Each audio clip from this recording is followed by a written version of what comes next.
민수기 2장 1절에서부터 9절, 그리고 고린도전서 4장 1절과 2절 말씀입니다. 설교 제목은 신앙의 행군, 깃발과 질서 아래서입니다.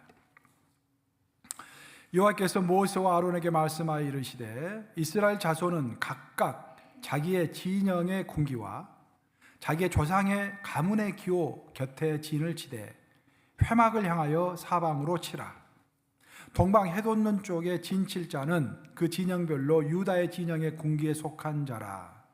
유다 자손의 지휘관은 암미나답의 아들 나손이요 그의 군대로 계수된 자가 74,600명이며 그 곁에 진칠 자는 이사갈 지파라. 이사갈 자손의 지휘관은 수알의 아들 느다넬이요 그의 군대로 계수된 자가 54,400명이라. 그리고 스불론 지파라. 스불론 자손의 지휘관은 헬론의 아들 엘리압이요 그의 군대로 계수된 자가 57,400명이니 유다 진영에 속한 군대로 계수된 군인의 총계는 186,400명이라. 그들은 제1대로 행진할지니라. 고린도전서 4장 1절과 2절은 합독합니다. 시작. 사람이 마땅히 우리를 그리스도의 일꾼이요 하나님의 비밀을 맡은 자로 여길지어다. 그리고 맡은 자들에게 구할 것은 충성이니라. 살아계신 하나님의 말씀입니다. 제가 지난주에는 이제 친한 친구 목사를 만나가지고 하루를 같이 보냈습니다. 그러면서 여러 가지 이야기도 하고 식사하고 하는 중에 재미있는 이야기 하나를 들었어요. 우리 친구 목사 이제 조카뻘 되는 이제 친구가 친척이죠. 가까운 친척이죠. 미국 금융회사에서 일을 하고 있었는데 일본 금융회사에서 스카우트제의가 들어왔다고 합니다. 그래서 이제 일본으로 가게 되었어요. 동경에 도착해가지고 집을 풀고 이제 생활을 시작했는데 그 집에 이제 외동아들이 하나 있는데 아들이 갑자기 아픈 거예요. 그래서 병원에 데려가서 입원 수속을 받는데 다 이제 서류에 기재하라는 걸 이제 다 낑낑거리고 기재를 했더니 도장을 찍으라고 그러더랍니다. 수단지 미국서 와가지고 도장이 없다고 그랬더니 도장을 찍어야 한다는 거예요. 근데 사인하겠다고 그랬더니 사인은 안 되고 반드시 도장을 찍어야 한다고 그러더래요. 아니 반드시라는 것이 어디 있냐고. 내가 일본에 지금 미국서 왔는데 도장이 없는데 도장이 그 사인을 하겠다고 다시 그랬더니 그러면 아이를 입원시킬 수 없다고 그러더래요. 막무가내로. 그래서 할 수 없이 그 도장집이 근방이 어디 있냐고 물어봤더니 또 영어를 잘 못하더래요. 일본 사람들이. 그 큰 병원에 영어를 좀 잘하는 사람을 이렇게 소개시켜달라고 그랬더니 이 사람을 찾지를 못하는 거예요. 대화도 서툴고 답답한 마음에 일단 도장집을 찾아가지고 나섰습니다. 병원 근방에 도장집이 있어가지고 간신히 찾아서 도장을 빨리 좀 만들어 달라고, 우리 아들이 입원해야 한다고 그랬더니 지금 도장을 파면은 3일 걸린다고 그러더래요. 3일 후에 받으라고 그러더래요. 그래서 어이가 없어가지고 3일이 어디 있냐고, 지금 사람이 급하니까 좀 빨리 좀 해달라고 그랬더니 꼭 3일 후에 와야만 한다고 그렇게 또 이야기를 하더래요. 융통성이 전혀 없더래요. 그럼 이 근방에 속성으로 도장을 파주는 곳이 있냐고 이제 물어보니까 잘 모르겠다고 그래서 그걸 또 다 수소문해서 찾아가지고 속성으로 해주는 곳에 가서 간신히 도장을 파서 아들 입원시켰다고 합니다.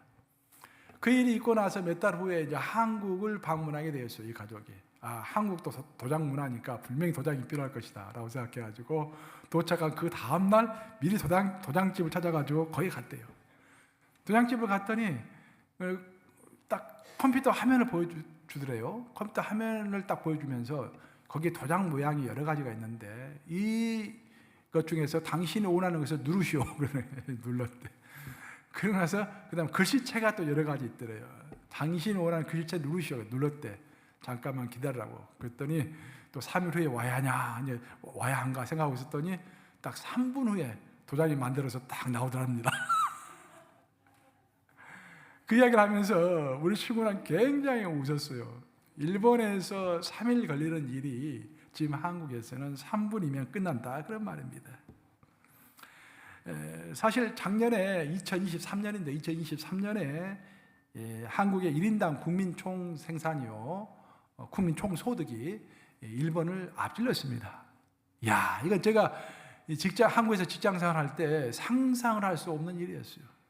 제가 한국에서 대학을 졸업하고 직장에 들어갔더니 모든 중요자들은 다 일본 겁니다. 그래서 뭐 우리가 조선업이 발달하고 자동차 산업이 발달했다고 하지만 그 당시 우리가 이야기하기를 우리는 껍질만 만들고 중요한 엔진 같은 것은 전부 비싼 것은 일본에서 수입해가지고 우리는 껍질만 만든다, 그런 이야기가 팽배했거든요. 그래서 우리는 전부 직장에 들어갔더니 일본어 배우라고 그래서, 저는 원래 영어하고 독일어를 공부했던 사람인데 일본어를 또 공부하라고 그래서 일본을 부랴부랴 공부해가지고 모든 일본 자료를 이렇게 베끼고 했던 그런 시절이었습니다.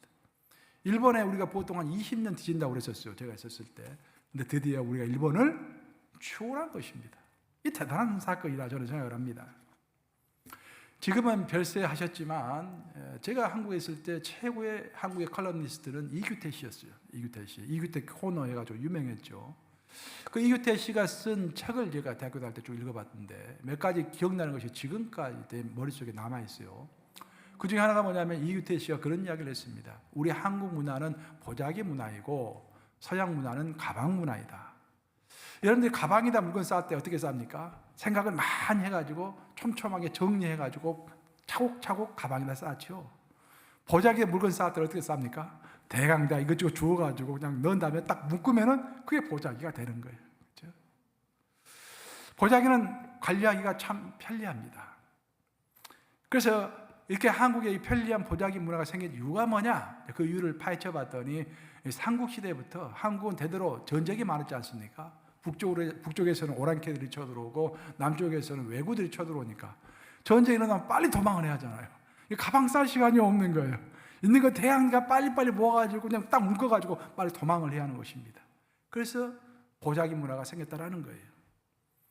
이 보자기 문화가 이제 생기면서 한국에 어떤 역작용도 생기게 됐는데 모든 것을 빨리빨리 하는 문화. 그 당시에 이제 이규태 씨가 이 책을 쓸 당시에 삼풍백화점 사건이라고 혹시 아십니까, 여러분? 한국의 백화점 무너졌던 사건, 그런 것이 일어났던 때거든요. 왜 이런 사건들이 일어났느냐? 한국 사람들이 빨리빨리 하는 습관 때문에 그렇다, 그런 이야기죠. 또 한국 사람들은 새치기, 눈치 보기, 편법, 요령 이런 것들이 많이 팽배하게 됐는데 한때죠. 지금은 덜 한다고 저는 생각하는데 한때 그랬는데 그 모든 원인이 보자기 문화에서 생겨났다라고 이규태 씨가 주장을 했던 것입니다. 근데 놀랍게도 그런 빨리빨리 하는 습관이 오늘날 이 디지털 문화의 시대, 그렇죠? 오늘 디지털 문화 아닙니까? 그리고 세계화 시대에는 오히려 그런 보자기 문화, 빨리빨리 하는 문화가 더 유리하다, 그런 말입니다. 물론 이것은 한 사람의 개인적인 의견이기 때문에 진리라고 하기보다는 한 사람의 해석이라고 보는 것이 옳을 것입니다. 저는 이것이 옳다라고 생각하지는 않아요. 그렇지만 이규태 씨가 그 나름대로 재미있게 현상 분석을 한 것입니다. 하지만 이런 현상을 우리가 신앙적인 관점에서 해석하고 분별하고 평가할 줄 알아야 한다, 그런 말입니다. 그럼 신앙적으로 봤을 때 우리의 민족성과 우리의 습성들, 꼭 우리 한국 사람뿐만 아니라 보편적으로 신앙생활을 하는 모든 사람들의 행위에 있어서 어떤 것이 바람직한 행위라고 성경은 이야기하는가? 성경은 절대로 여러분들 속도를 이야기하지 않습니다. 우리 하나님이 뭘 빨리 만들지 않았다고 해가지고 꾸중한 적 있습니까, 성경? 그 어디를 찾아보세요. 빨리 만들지 않았다고 해가지고 꾸중한 적은 단 한 번도 없습니다. 성경이 말하는 습성은요, 하나님이 바람직하다고 말씀하시는 습성은 속도가 아니라 우직한 충성을 말하는 것입니다. 예수님은 크고 엄청난 일을 빨리 하지 않았다고 다그치지 않으셨습니다. 반면에 예수님 우리에게 교훈을 주실 때 착하고 충성된 우직한 종이 되라고 우리를 교훈하셨던 것입니다. 우리가 잘 알고 있는 달란트 비유, 예수님께서 그렇게 말씀하셨죠. 마태복음 25장 20절과 21절인데 한번 같이 읽어보겠습니다. 시작. 5달란트 받았던 자는 5달란트를 더 가지고 와서 이르되 주인이여 내게 5달란트를 주셨는데 보소서 내가 또 다른 5달란트를 남겼나이다. 그 주인이 이르되 잘하였도다. 착하고 충성된 종아, 내가 적은 일에 충성하였음에 내가 많은 것을 내게 맡기리니 내 주인의 즐거움에 참여할지어다 하고. 너무도 명확한 말씀 아닙니까? 우리 하나님은 우리 각자에게 다 달란트를 주셨어요. 여기 앉아 계신 분들 중에서 달란트가 없으신 분은 단 하나도 없습니다. 달란트라는 것은 쉽게 이야기하면 재능이죠. 모두가 그 나름대로 재능이 있다는 거예요. 그 재능을 가지고 하나님이 우리에게 그 재능을 우리에게 주신 이유는 열매를 맺는 삶을 살려고 그 재능을 주셨다는 것입니다. 어떤 사람은 1달란트를 가지고, 어떤 사람은 5달란트를 가지고, 어떤 사람은 2달란트를 가졌다고 했습니다. 재능을 많이 가졌느냐 적게 가졌느냐 그게 문제가 아니라고 예수님은 말씀하십니다. 재능을 많이 가지고 적게 가진 것이 문제가 아니라 얼마만큼 재능을 가졌든지 그 재능을 가지고 열매를 맺으라는 것입니다. 그 열매는 어떤 열매인가? 예수님은 그 재능을 가지고 우직하게 충성되게 적은 일에 작은 일에 충성한 자를 칭찬하신다 그런 말이에요. 성경은 결코 속도를 이야기하지 않습니다. 성경은 항상 우직한 충성을 우리에게 이야기하는 것입니다. 그래서 오늘 설교 제목이 뭡니까? 신앙의 행군. 신앙은 행군이다. 그렇죠? 민수기 자체가 그 광야에서 행군했던 이야기인데 그것이 우리 인생을 비유해서 설명하는 것입니다. 우리는 새 예루살렘이라고 하는 영원한 천국이라고 하는 그 가나안 땅, 그 목표를 삼아서 지금 광야길을 걷고 있는 거예요. 지금 광야길을 다 통과한 다음에는 우리가 요단강 건너서 저 천국에 들어가는 것입니다. 그렇게 광야길을 행군해 갈 때 우리에게 필요한 것이 두 가지가 있다는 거예요. 첫째는 깃발이고 둘째는 질서이다. 자, 설교 제목 한번 같이 읽어보겠습니다. 한번 따라서 해보세요. 신앙의 행군, 깃발과 질서 아래서. 보통 우리가 깃발 하면 성경에서는 요한 니시, 승리를 보통 상징하죠. 하지만 여기서는 깃발은 충성을 상징하는 것입니다. 성경에서 깃발은 승리와 어울려서 항상 충성을 이야기하는 거예요. 우리에게 승리가 있으려면 요한 니시, 우리에게 승리가 있으려면 충성이 없으면 절대 여러분 승리할 수 없습니다. 여러분, 큰 승리는요 작은 승리가 아니라 큰 승리는 내가 온전히 하나님께 충성할 때 하나님으로부터 오는 것입니다. 그것이 참 승리이고 그것이 큰 승리인 것입니다. 작은 승리에 만족하지 마시고 큰 승리를 바라볼 줄을 알아야 할 줄을 믿습니다. 그래서 우리는 질서가 있는 충성 가운데서 인생의 광야길을 행군해 나가야 한다 그런 말입니다. 오늘 민수기 제가 본문을 선택했는데 민수기 본문에는 이스라엘 백성들이 광야에서 어떻게 텐트를 쳤는지 성경에서는 그 텐트를 장막이라고 표현하죠. 텐트를 장막이라고 표현하는 거예요. 그리고 이제 성경 우리의 육체도 장막이다, 텐트다. 텐트는 임시적으로 세워놓는 거잖아요. 그래서 베드로가 우리 인생을 설명할 때 우리가 장막을 가지고 이 땅을 살아간다 그렇게 표현했잖아요. 우리가 필요한 만큼 일시적으로 우리의 육체를 사용하고 60평생, 80평생, 길어야 100년 사용하고 그냥 없어지는 것입니다. 그 장막이라고 표현하죠. 그래서 이스라엘 백성들은 광야에서 집을 짓지 않았습니다. 왜냐하면 자기의 목표는 광야가 아니기 때문에. 마찬가지입니다. 우리의 영원한 집은 어디 있습니까, 여러분? 천국에 있죠. 그래서 이 땅에서는 영원한 집을 짓지 않는 것입니다. 근데 이 땅에서 집을 지어놓고 애지중지하면서 그것이 영원한 것처럼 생각하면서 살아가는 사람은 하나님의 마음에 합당한 사람이 아닌 것입니다. 그래서 오늘 민수기 본문은 이스라엘 백성들이 광야에서 행군할 때, 그리고 광야에서 행군을 멈추고 잠을 자고 쉬기 위하여 장막을 칠 때 어떻게 했는가를 설명하면서 그 모든 것을 하나님의 지시 가운데서 그 모든 것이 이루어졌는데 하나님이 어떤 분이신가, 그 광야의 과정을 설명하면서 하나님의 성품을 설명하는 대목입니다. 오늘 본문 보시면 이렇게 되어 있어요. 민수기 2장 2절 한번 같이 읽어보겠습니다. 시작. 이스라엘 자손은 각각 자기의 진영의 군기와 자기의 조상의 가문의 기호 곁에 진을 치되 회막을 향하여 사방으로 치라 라고 되어 있습니다. 여기서 가장 중요한 것은 질서의 하나님이 드러납니다. 하나님이 백성들에게 너희는 어디에서 텐트를 치고 너는 동쪽, 너는 남쪽. 예를 들어서 유다는 동쪽이다, 유다 지파는 동쪽이다 진을 치라고 그랬죠. 성막을 중심으로 동쪽에. 그리고 르벤 지파는 서쪽에, 남쪽에. 그 단 지파는 북쪽에. 그런 식으로 하나님께서 다 지정해 주셨다는 것입니다. 질서의 하나님이십니다. 우리 마음대로 마음껏 신앙생활 하도록 내버려 두지 않으셨습니다. 다 질서 가운데 우리를 두셨다라는 것입니다. 만약에 하나님께서 이스라엘 백성들에게 이러한 질서를 주지 않으셨다고 한다면 그 광야 행군을 했던 이스라엘 백성의 숫자가 200만 명이 넘습니다. 어린아이들과 여자까지 합치면 장정만 60만 명이니까 다 합치면 200만 명이 넘어요. 그 200만 명이 서로 앞다퉈가지고 좋은 자리를 차지하겠다고, 해 뜨는 곳에 내가 있겠다고 그러면 난리가 나지 않겠습니까? 예를 들어서 루벤 지파는 주장하기를 내가 장자 아니냐, 장자의 권한이 있는 사람 아니냐, 그러니까 내가 먼저 장소를 차지하겠다, 제일 좋은 장소를 차지하겠다 그럴 것이고, 그럼 유다 지파가 가만히 있겠어요? 아니, 내가 가장 숫자가 많고 가장 왕성한 집단인데 우리가 힘이 있으니까 우리가 먼저 해야지. 그 에브라임 지파가 가만히 있겠습니까? 요셉이 오른쪽 축복을 준 지파가 바로 우리 아니냐 하면서 나섰을 겁니다. 난리가 났을 거예요. 그래서 하나님은 그래서 모두 교통정리하신 것입니다.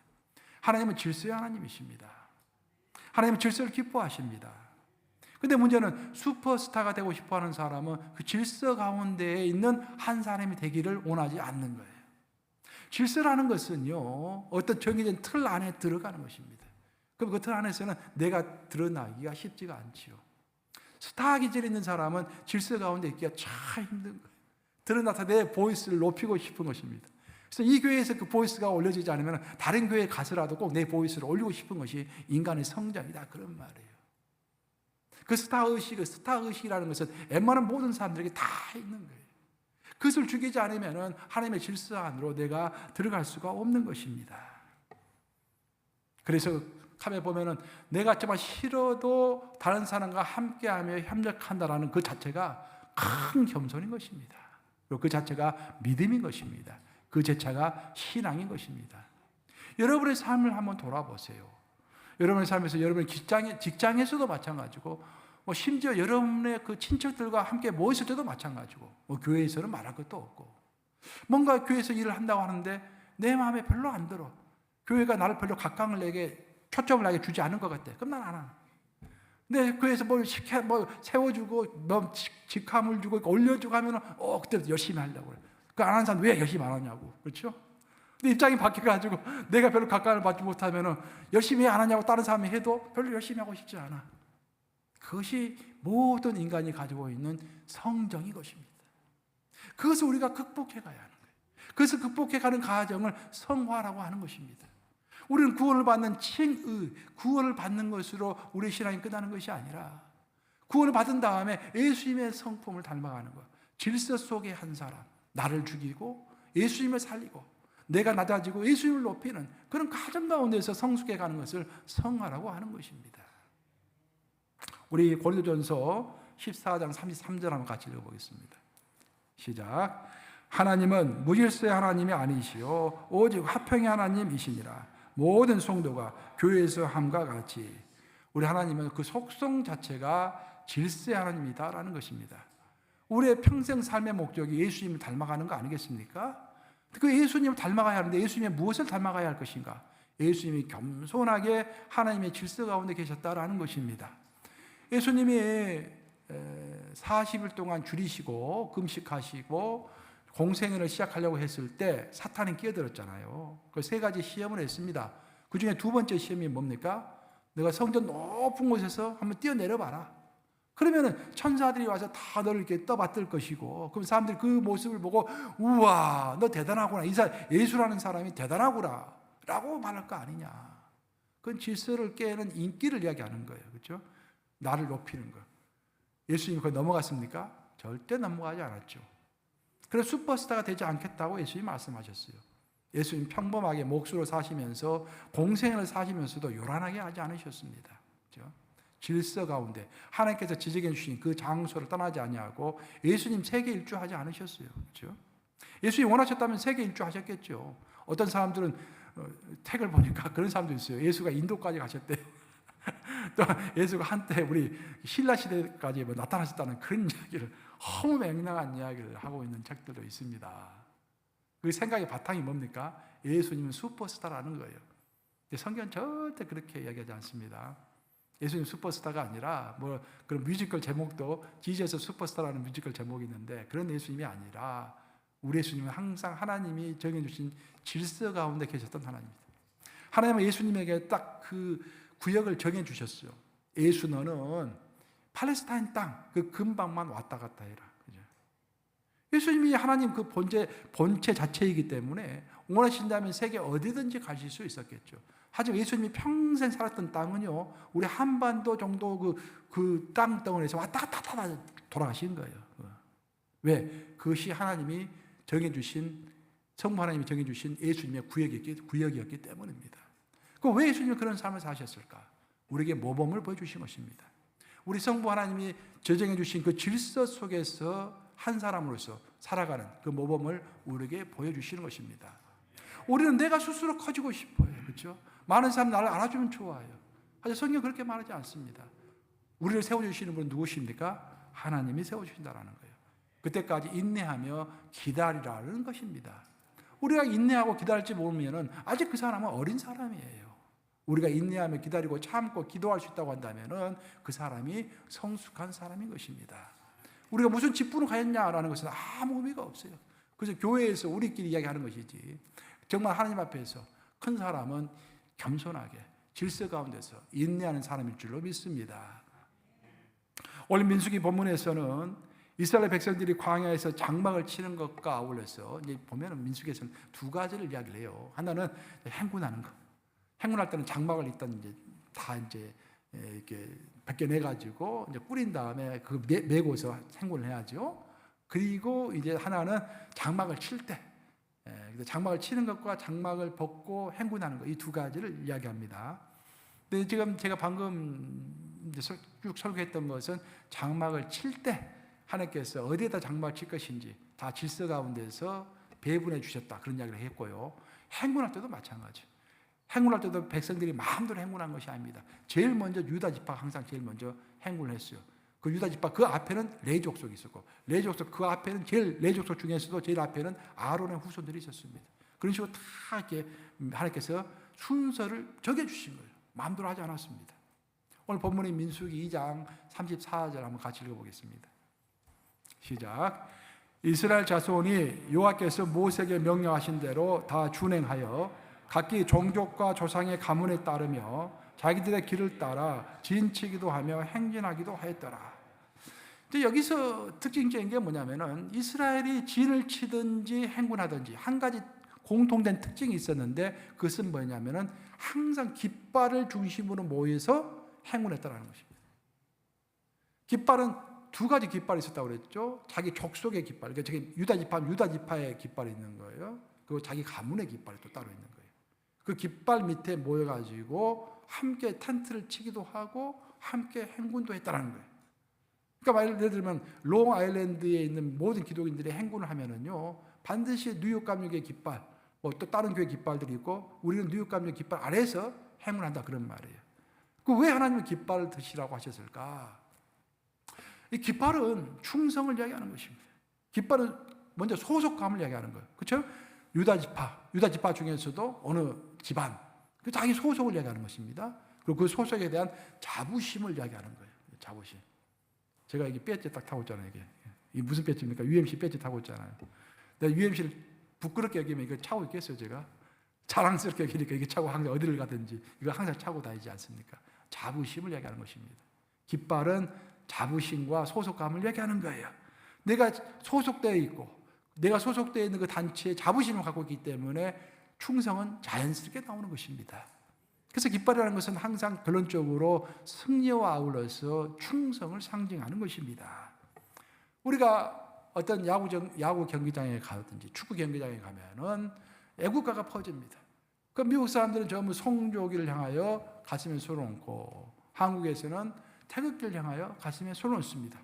내가 그 나라에 충성하겠다는 그런 의미인 것입니다. 그렇죠? 이거 시민권 볼 때, 시험 볼 때 나오는 시험 문제예요. 그거. 저 기억합니다. 네, 오늘날 현대 사회에서 가장 큰 문제가 뭐냐? 뭐 가장이라는 말을 쓰기가 좀 그런데 몇 가지 문제가 있는데, 오늘날 현대인들의 큰 병폐 중에 하나는 온전한 충성을 바칠 곳을 찾지 못하고 있다는 것입니다. 우리의 인생이 정말 여러분들 행복해지려면요, 내 인생을 온전히 다 투자해도 아깝지 않을 그런 대상을 찾아야 하는 것입니다. 우리 선천적으로, 태생적으로는 예를 들어 보면 저 같은 경우는 우리 부모님과 함께 여행을 가고 식사하고 돈을 쓰면은요, 우리 부모님하고 어디 부모님한테 돈 써가지고 내가 아깝다 생각해 본 적이 단 한 번도 없어요. 근데 우리 딸들하고는 좀 약간 아깝다는 생각이 좀 들긴 해. 아니 다 컸는데 자기들 돈 좀 내, 집에 꼭 내가 내야 하나 그런 생각이 들 때 있지만, 우리 부모님하고 내가 갔을 때, 내가 부모님을 사드리고 그랬을 때 아깝다 생각한 적이 없어요. 내 충성의 대상이죠. 내 사랑의 대상입니다. 근데 그것은 가족에서의 이야기고, 우리 인생 전체를 봤을 때 나는 저는 있지 않습니까?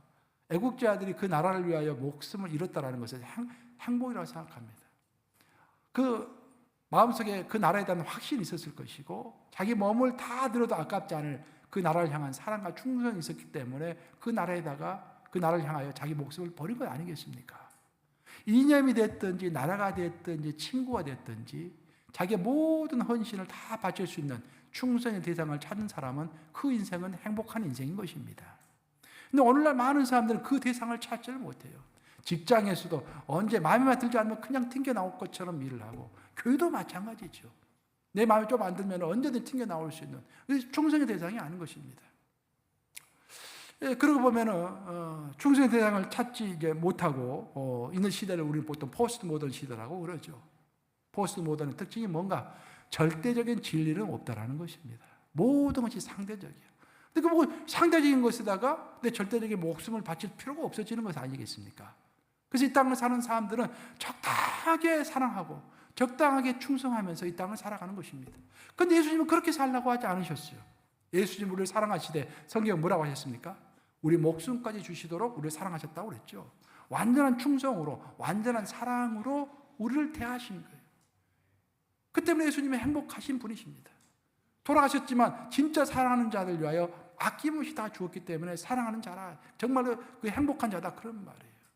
만약 여러분이 정말 한국을 정말로 사랑하시든지, 아니면 미국을 정말로 사랑하시든지, 저 뉴욕 감독을 정말 사랑하셔가지고 내 목숨까지라도, 내 모든 가진 것을 다 바쳐서라도 드렸을 때 내가 마음에 꺼리낌이 없다, 정말로 그렇게 하고 싶다라는 그런 마음이 있다고 한다면 그 사람이 행복한 사람일 줄로 믿습니다. 그런 마음이 갖춰지지 않기 때문에 자꾸 내 개인의 이익으로 내 마음이 기울기 때문에 우리에게 기도가 필요한 것입니다. 그리고 우리에게 성령이 필요한 거예요. 우리는 결단으로 우리의 삶이 변화가 되는 것이 아니라 성령으로, 오직 성령으로만 우리가 변화될 줄로 믿습니다. 우리의 말로 우리의 삶이 변화되는 것이 아니라 오직 기도로만 우리의 삶이 변화될 줄로 믿습니다. 우리가 정말로 어느 한 지체에, 어떤 목표에 내 모든 삶을 다 바칠 수 있다고 한다면 그 사람이 행복한 사람인 것입니다. 유대인들은 지혜의 보고라고 하는 탈무드를 가지고 있죠. 그 탈무드는 이제 아주 중요한 지혜들이 다 있지 않습니까? 근데 원래는 탈무드가 책으로 만들어지지 않고요, 구전으로, 즉 입에서 입으로 전달되어 내려왔던 이스라엘의 지혜입니다. 그러니까 스승이 제자에게 말로 가르쳐 준 거예요. 그럼 이제 그 제자는 듣고서 또 자기가 들었을 때 자기 제자에게 또 전해주는 것입니다. 이렇게 전승되어 내려왔다, 그런 말이죠. 이게 전승되어 내려오는 자료들의 가장 큰 문제는 나중에 이제 잘못 전달되면은 엉뚱한 이야기가 나올 수 있고, 또 이것이 또 없어질 수 있잖아요. 그 이야기가 갑자기 어떤 사람이 많은 지식을 갖고 있다가 죽어버리면은 그 사람들로부터 전수를 받지 못하면은 그 이야기가 또 없어져 버릴 수 있잖아요. 그래서 이스라엘에서 결정을 했습니다. 자, 이것을 탈무드에 구전되어 내려오는 이야기들을 우리가 책으로 한번 만들어내자. 그래서 편집을 이제 하기로 결정을 했어요. 그러면서 어떤 것을 이제 역사를 쭉 읽어보면은 뭘 결정을 하냐면은, 그러면은 이 책을 쓸 사람은 어떤 사람인가를 결정한 게 아니라 정반대로 이 집필진에 반드시 들어가지 않아야 할 사람을 먼저 선택한 것입니다. 굉장히 현명한 것이죠. 그러니까 이러이러한 사람을 집필자로 선정하자라는 것을 결정한 것이 아니라 제일 먼저 이러이러한 사람은 절대 집필자가 될 수 없다라는 것부터 결정한 거예요. 제일 처음에 결정한 게 뭔지 아세요? 탈무드 적을 때 머리가 너무 똑똑한 사람은 절대로 집필자가 될 수 없다라는 거예요. 왜 그럴까? 전승되어 내려오는 이야기는요, 얼마든지 해석 가능하기 때문입니다. 제가 오늘 이렇게 열심히 소개하는데 어떤 분들은 엉뚱한 이야기를 하는, 내 뜻과는 너무 다른 이야기를 하시는 분들이 있어요. 전혀 다르게 해석하는 것입니다. 대부분 머리가 적당하면은요, 머리가 상식적이면은 따라서 와요. 머리가 너무 뛰어나신 분들은 A를 이야기했는데 D나 F를 생각하시는 거예요. 머리가 너무 뛰어나기 때문에. 그래서 머리가 너무 뛰어난 사람들은 제외하자.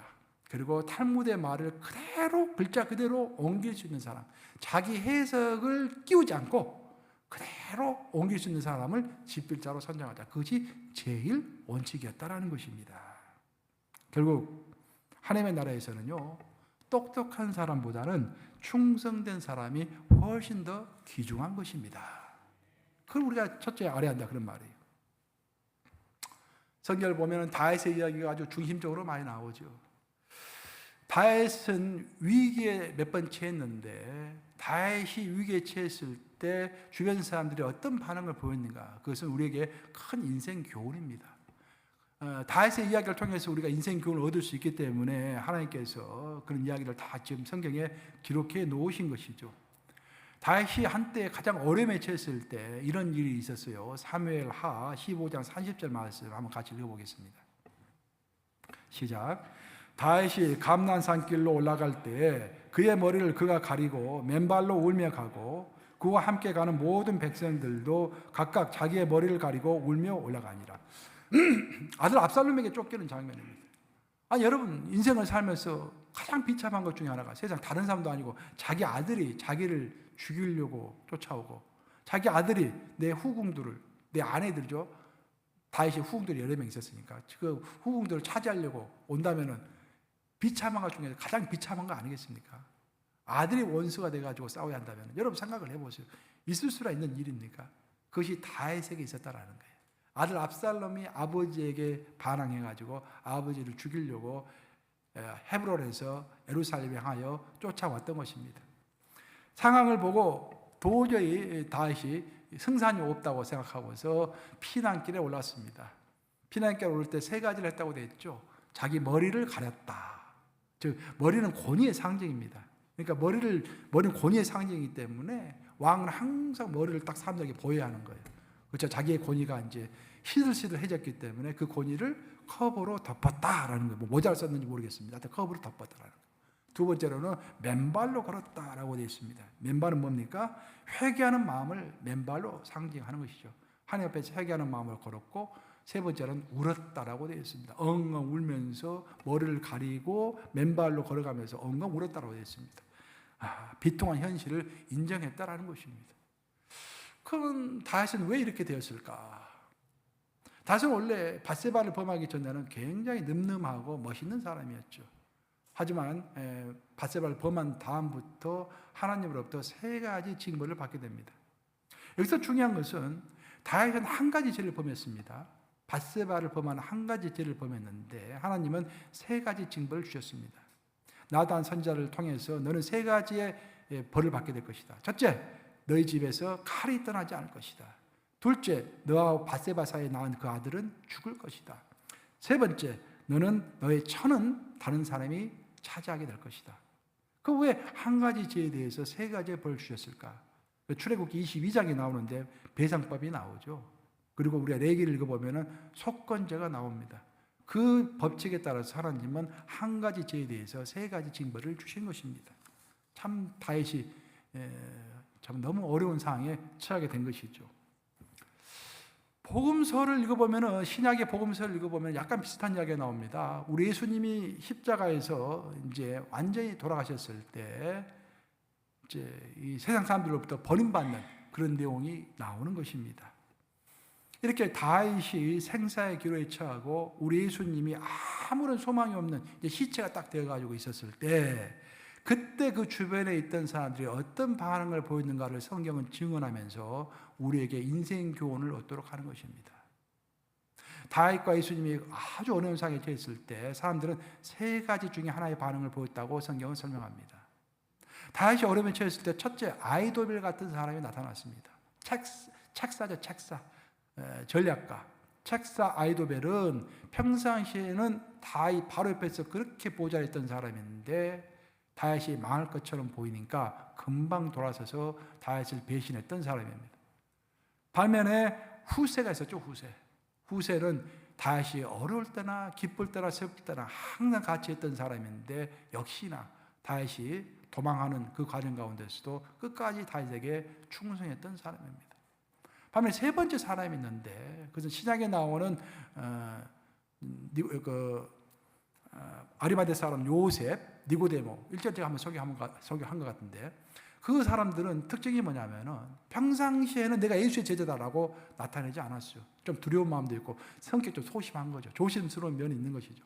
예수가 별로 사람들 칭찬을 받지 못하고 있으니까 내가 예수의 제자다 그러면은 좀 자기한테도 공격이 들어올 거 아니에요. 그래서 함부로 말을 하지 못하고 있었습니다. 하지만 진짜로 예수가 죽어가지고 이제 죽은 예수에게는 아무 소망이 없잖아요. 세상적으로 봤을 때 그 소망이 없는 예수를 거두어 드리겠다고, 내 묘지에 묻겠다고 또 예수에게 향을 뿌리겠다고, 향을 덮겠다고 나선 사람이, 진짜로 비참한 상황에 처해 있는 그 자기의 주인을 위하여 나선 사람이 바로 니고데모하고 아리마대 사람 요셉인 것입니다. 이 중에 특별히 아이도벨 이야기를 좀 한번 하고 넘어가도록 하겠습니다. 아이도벨은 특별한 사람입니다. 아주 재능이, 지식이 굉장히 뛰어났던 사람 같아요. 다윗의 어릴 적 친구입니다. 아이도벨은.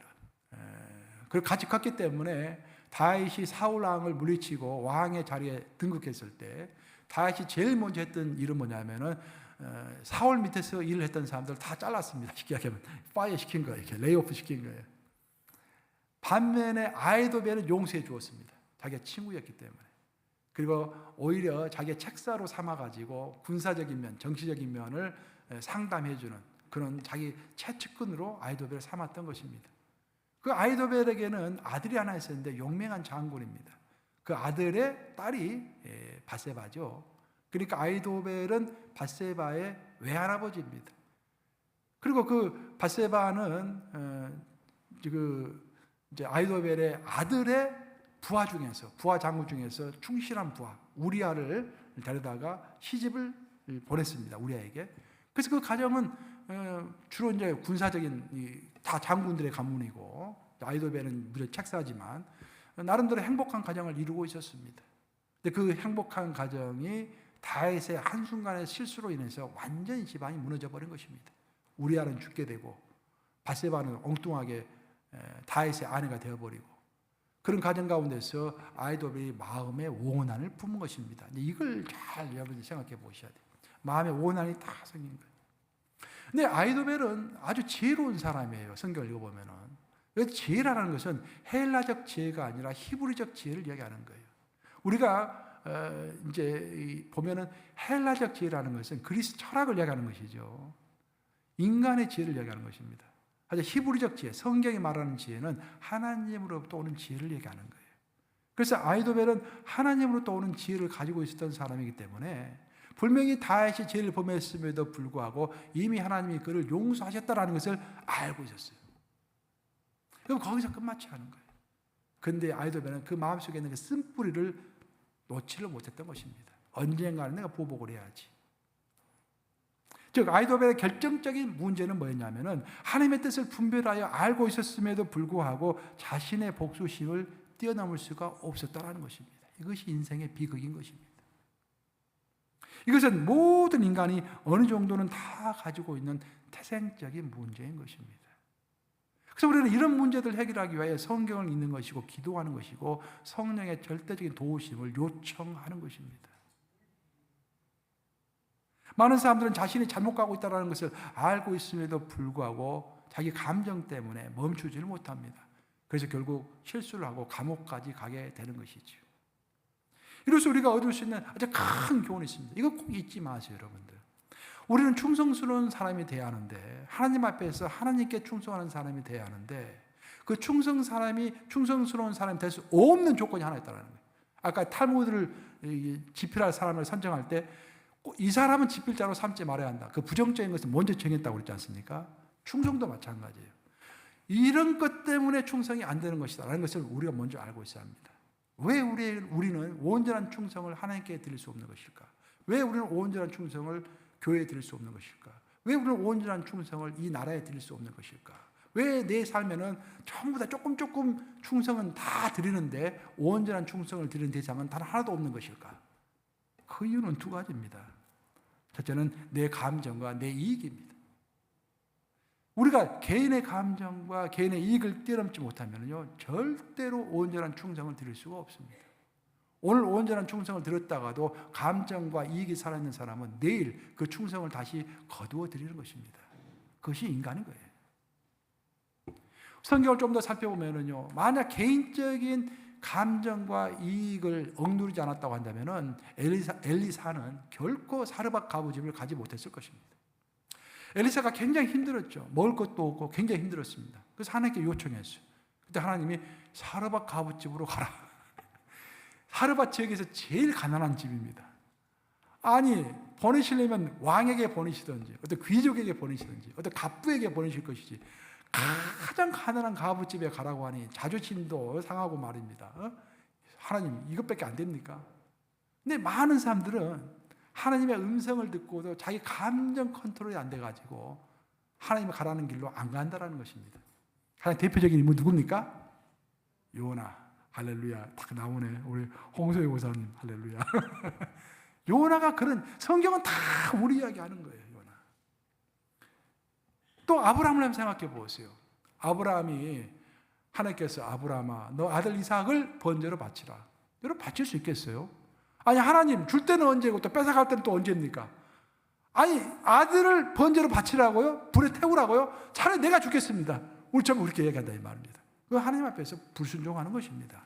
하나님은 이삭을 바치라고 했지 아브라함 자신을 바치라고 한 것이 아니에요. 만약에 아브라함이 자기의 감정이 끝까지 살아있고 자기 이익의 관점이 끝까지 살아있었다고 한다면 절대로 하나님께 순종하지 못합니다.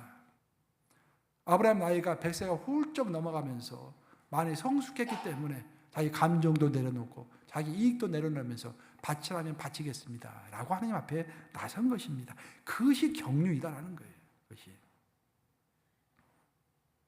이 두 사람은 모두 아멘 하면서 자신들의 감정과 이해를 뛰어넘어서 하나님께 충성을 했을 때 그들의 문제가 기적처럼 다 해결되는 것을 우리는 성경을 통해서 알고 있습니다. 결국 우리는 하나님 앞에 가서 충성해야 하는데 하나님을 향한 충성을 가로막는 것이 무엇일까? 그것은 우리 개인의 감정이고 우리 개인의 이익인 것입니다. 그래서 하나님께 정말로 충성하고자 하는 사람은 항상 이 두 가지를 유념해야 합니다. 그리고 그것을 극복해야 할 줄로 믿습니다. 내 감정을 극복해야 되고 내 작은 이익을 그 소신대탈이라고 그러잖아요. 작은 이익을 극복해야만이 하나님께 충성이 가능한 것입니다. 오늘 우리 이전에 고사님 교회를 위해서 여러 가지 기도하셨는데 교회를 위해 충성된 자들 어느 교회든지 많이 필요하겠죠. 우리가 어떻게 교회에 충성할 것인가? 내 감정과 내 이익을 내려놓지 않으면 충성이 말로 되는 것이 아닙니다. 성령께서 도와주셔야 하는 거예요. 내 감정을 억누르시도록 내 감정을 좋은 감정으로 바꾸시도록 내 이익보다는 큰 하나님의 나라를 바라볼 수 있도록 내 마음의 지경을 넓혀주시고 내 눈에 그 높이를 높여주시옵소서라고 기도해야 할 줄로 믿습니다. 이제 말씀 마무리합니다. 다윗에게는 그와 함께 고난과 슬픔을 함께 있던 세 사람이 있었습니다. 다윗도 세 사람이고 예수님도 세 사람이에요.